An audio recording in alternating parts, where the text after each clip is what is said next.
En korunaklı saraylara girmek için anahtarlar yetebilir ama insanın kendi gönlündeki hırsızı yakalaması için kaç ömür gerekir? Bir devir kapanırken, koca bir imparatorluğun kalbinden çalınan sadece milyarlarca akçe değerinde bir mücevher midir? Yoksa bir milletin hafızası, haysiyeti ve geleceği midir?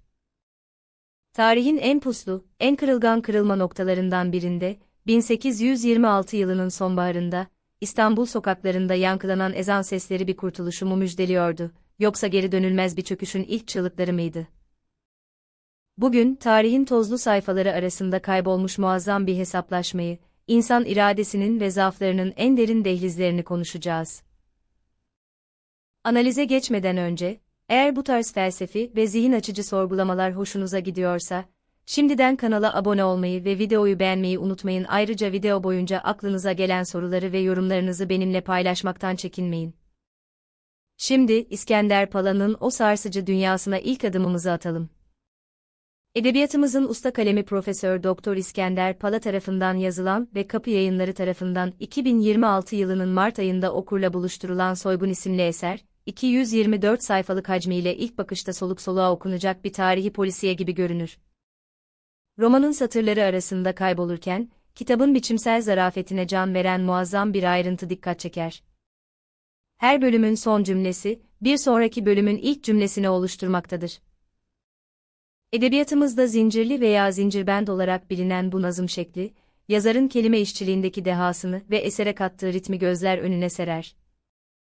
Hikaye, Vaka-i Hayriye olarak adlandırılan ve Yeniçeri Ocağı'nın kaldırılmasının hemen ardından başlayan, Sultan II. Mahmut döneminin o kaos dolu günlerini merkezine alır. Devlet yeni bir düzene geçmeye çalışırken, İstanbul'un her köşesinde isyanın, entrikanın ve belirsizliğin kokusu vardır. İşte bu puslu atmosferde, yollarının kesişmesi neredeyse imkansız olan 5 benzemez karakter bir araya gelir. Zindan Şeyhi Müderris Ubeydullah A. namı diğer Aslan, Arasta'da ömrünü kitaplara adamış bir mücellit, Kapalı Çarşı'da taşlara can veren bir elmastıraş, asil bir cündi ve nihayetinde planın kalbi olan bir hırsız. Görevleri ise imkansızın da ötesindedir, sarayın en mahrem, en sıkı korunan odasından, imparatorluğun ihtişam simgesi olan Kaşıkçı elmasını çalmak. Peki ya planın en kritik halkası olan hırsız, aynı zamanda sırılsıklam bir aşık ise ne olacaktır? Hikayenin felsefi altyapısını incelediğimizde, karşımıza kader, irade ve varoluşçuluk akımlarının derin bir çatışması çıkar. İskender Pala, karakterlerin her birini sadece birer suç ortağı olarak değil, toplumsal bölünmüşlüğün, arayışların ve içsel boşlukların birer yansıması olarak kurgulamıştır. Karakterler elması sadece maddi bir kazanç için değil, her biri kendi hayatlarındaki bir eksikliği, bir tutkuyu tamamlamak için çalmak istemektedir. Bu yönüyle roman, insanın kendi varoluşunu kanıtlama çabasını ve sistemin getirdiği dayatmalara karşı bireysel bir başkaldırıyı sembolize eder.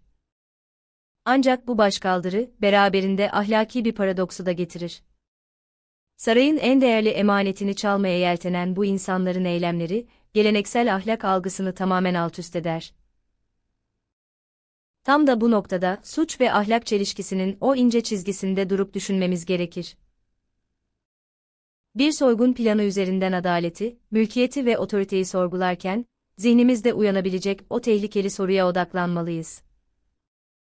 Eğer düzen yozlaşmışsa, eğer sistem kendi içinde çatlıyorsa, o zaman her şey serbest midir? Suç işlemek, kurulu düzene başkaldırmanın meşru bir yolu olabilir mi?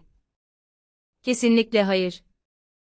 Felsefi bir düzlemde baktığımızda, hırsızlık, cinayet, yolsuzluk ya da başkasına ait olanı gasp etme gibi yüz kızartıcı eylemler, asla özgürleşmiş, zincirlerini kırmış yüksek bir iradenin ürünü olamaz. Aksine bu eylemler, asalakça, sinsice ve kendi içindeki acizliği, yetersizliği yönetemeyen zayıf ve dürtüsel bir karakterin tezahürüdür. Gerçek anlamda güçlü bir insan, kendi varoluşunu inşa ederken başkasının emeğine, hakkına ya da canına göz dikmez. Bizlerin bu tarz pespaye eylemleri reddetme gerekçemiz, dışsal korkular, kanunların getirdiği cezalar ya da cehennem azabı korkusu olmamalıdır. Biz, suçu ve ahlaksızlığı sadece ve sadece kendi yüksek karakterimiz, içsel disiplinimiz ve sarsılmaz insan onurumuz gereği reddederiz. İskender Pala'nın romanında da kahramanların düştüğü en büyük tuzak, kendi içlerindeki bu hırsızı, yani zaaflarını ve hırslarını yönetememeleridir. Hele ki işin içine aşk girdiğinde, o kusursuz gibi görünen planlar, insanın kendi içsel çatışmaları karşısında un ufak olmaya mahkum kalır. Romanın ilerleyen sayfalarında, çalınan elmasın sahte çıkmasıyla birlikte bütün dengeler altüst olur, kartlar yeniden dağıtılır. Uyarı, spoiler içerir. Elmasın sahteliği ortaya çıktığında, sadakatler sorgulanır, güven parçalanır ve herkes birbirinden şüphe etmeye başlar. Yazar, sadece bir hırsızlık hikayesi anlatmakla kalmaz. Aynı zamanda Mora isyanı sırasında Türklere yapılan acımasız katliamları, dönemin küresel kültürel yüzleşmelerini ve bir imparatorluğun haysiyet mücadelesini de metne yedirir. Kaşıkçı elmasının sahte çıkması, aslında çökmekte olan bir sistemin, dışarıdan parlak görünen ama içi boşalmış bir yapının en somut felsefi sembolüdür. İnsanlar nesnelerin peşinde koşarken, asıl değerli olan soyut erdemleri, aşkı ve sadakati nasıl kaybettiklerini fark edemezler.